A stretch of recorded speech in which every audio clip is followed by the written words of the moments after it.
So this insane woman becomes a multimillionaire by shoplifting makeup. Now her name is Mack, and Mack is around 41 years old. She's a mom living in Arizona, and she runs a bunch of online stores, like buying cheap items and then reselling them on Amazon, that kind of stuff. And then one day in 2012, she starts an Amazon storefront that resells high-end makeup brands like Lancome and NARS and Tarte, or however the f*** you say it. And she stores the inventory at her house, and she packs it up, and she ships it out, and she does the whole thing. But at some point, Mack gets an idea. She can make way more money if she steals the makeup from the store and then resells it online. So allegedly, that's what she does. She goes to the store, steals the makeup, and then puts it in her Amazon store to sell. And as you could guess, her online makeup business becomes her most successful business venture in her life. Because, it's 100% profit. However, I guess this little bit of money isn't satisfying for Mack. And she's like, nah,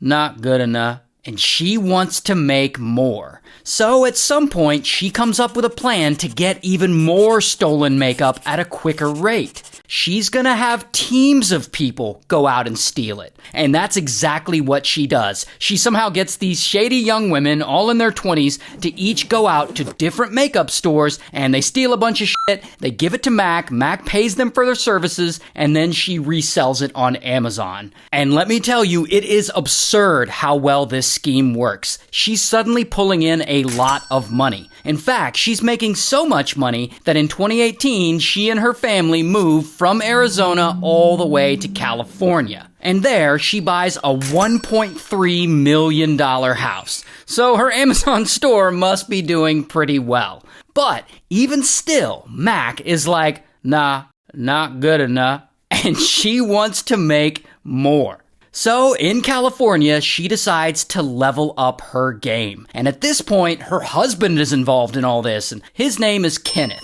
So Mack and Kenneth, they decide to expand this operation. And I don't know how they find them, but they somehow find a bunch more shady young women, all in their 20s, all with long-ass criminal records, to be a part of this scheme. And Mack starts calling them the California Girls. So that's what we'll call them. And so Mack makes sure the California girls are skilled enough for the job, and she'll message them on Facebook or WhatsApp or another app where they can text, and she'll send them all the instructions to steal from these stores, and she'll also send them long shopping lists of merchandise to get. So then the California girls will separately go to Ulta or Sephora or wherever Mack tells them to go, and of course, they're not a normal customer. They're low-key stuffing their purses with makeup and brushes and all kinds of stuff.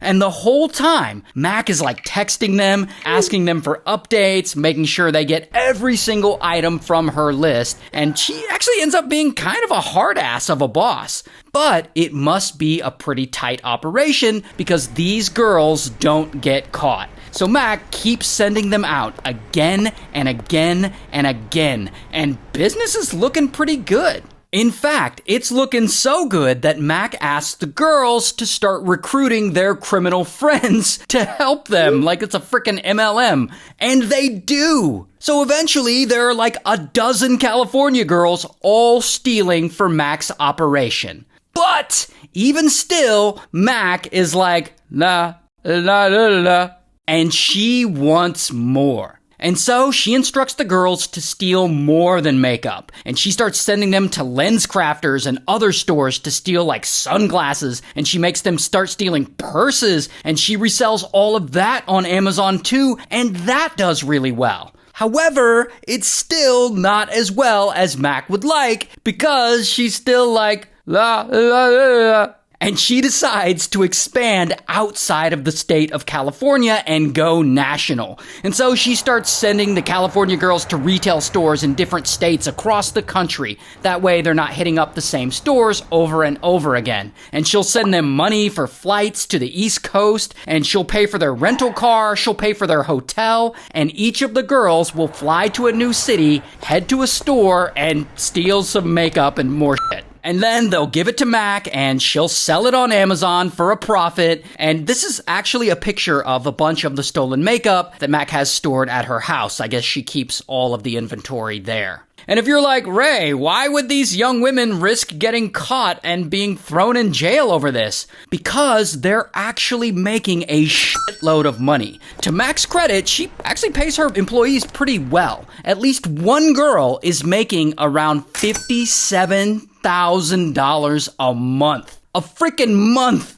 While Mack is, of course, killing it too. Like, in 1 year alone, she and Kenneth make $1.8 million. $1.8 million from stealing makeup. In fact, Mack and Kenneth are making so much money that they decide that their current house is not... So, they move. Not too far away, but in 2021, they move to a much bigger house, because they're like balling now. And I actually like looking at criminals' houses, so let me be a real estate agent really quick and show you this big-ass house they got. This is a 4,500 square feet luxury home. It's got a pool and a hot tub. It's got a winery. It's got a really nice staircase. It's got a breakfast nook. You can hold weddings here, which Mack actually does at one point. It's got a whole-ass orchard. There's even a little separate building where they have a chapel. So it's got a little church on this property, which is the perfect place to worship after you've committed a bunch of retail theft. So anyway, Mack's operation keeps going for more than 10 years, while Mack herself has managed to make almost $8 million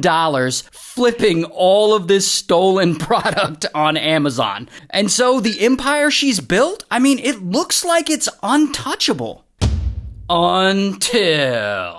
Okay, so here's the thing about these makeup and retail stores. These stores often know when things come up missing, like they're not idiots. And while they may not catch the person during the act, they will sometimes still report the theft to police. And they'll sometimes hand over any surveillance footage they have. So at some point, the California Highway Patrol and Homeland Security, they get word of some of these thefts. And they start investigating and looking at some of this surveillance footage. And of course, on some of this footage, they can see the California girls doing their thing. And eventually, they're successfully able to identify 2 of them. And then, one day in 2023, the 2 California girls hit up an Ulta to steal a bunch of stuff, and they're walking out of the store with their purses all full of makeup that they didn't pay for, and that is when police swoop in, and bam, they arrest them.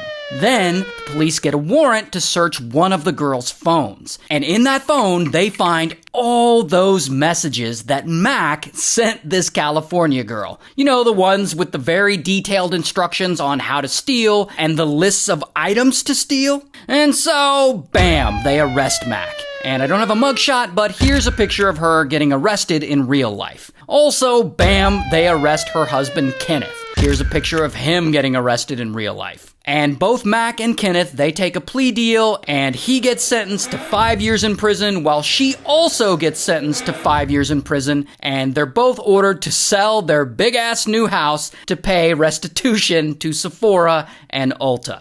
And the California girls, I don't know what happened to them. I couldn't find anything on them, but I assume they flipped and got off light.